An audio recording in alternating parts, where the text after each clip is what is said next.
My name is Jack Maendel. I'm the colony secretary near Morris, Manitoba. We're a farming community and we farm about 3,700 acres. And how did you end up knowing MB Crusher?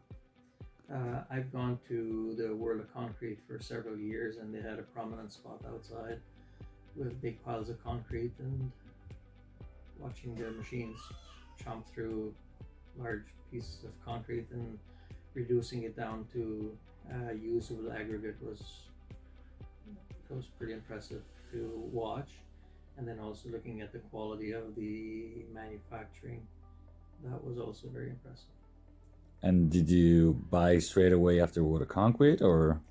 No, we went for several years, and then at some point, because we have a gravel pit here and we have a lot of topsoil, we thought that if we purchased a piece of equipment or a shaft screener, we'd be able to use our own topsoil from our fields for making soil for our gardens and for our gardens around the colony.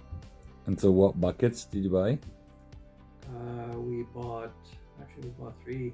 We bought a crushing bucket for crushing concrete, and we bought a shaft screener, and then later on we bought the Screen bucket. The screening bucket, yeah.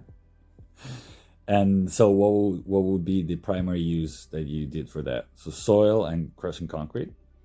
Yeah, we have an old hog barn that we were repurposing, so we had a lot of concrete slats with rebar inside, and the design of the MB crusher was very, very good for recycling concrete slats because you could feed long slats through it, and the rebar came out on the other side without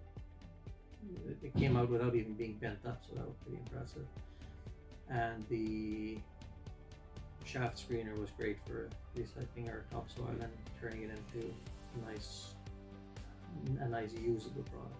So all the buckets were used to implement the products that you already had within the colony and reuse them, correct? That was correct, yeah. How did you process the material before having MB Crusher's bucket? Was there a way that you processed it, or you were just waiting for a way to do so? We didn't. We had piles of concrete slats. The footage that I had sent you shows some of those piles of slats, and the option was to dig a hole and bury it, and then it's gone. But if we ran it through the crushing bucket, we could turn it into aggregate that we can use. Because we buy a lot of crushed limestone, and we have to haul it from quite far away, so the savings there would have been enough to pay for the bucket. And then also the topsoil, we were purchasing topsoil from commercial soil providers that were also an hour away, so we had to haul in soil, and if we used the shaft screener, we could use our own soil that we have here. What would be the main things that struck you from our buckets?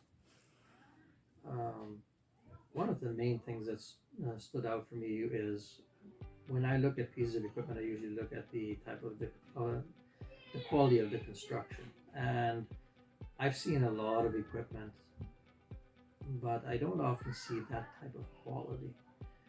MB Crusher, the engineering behind it, the way they were assembled, the way they're made, the quality of the material, the strength of the material, quality of the welds, and the ease of replacing parts when needed.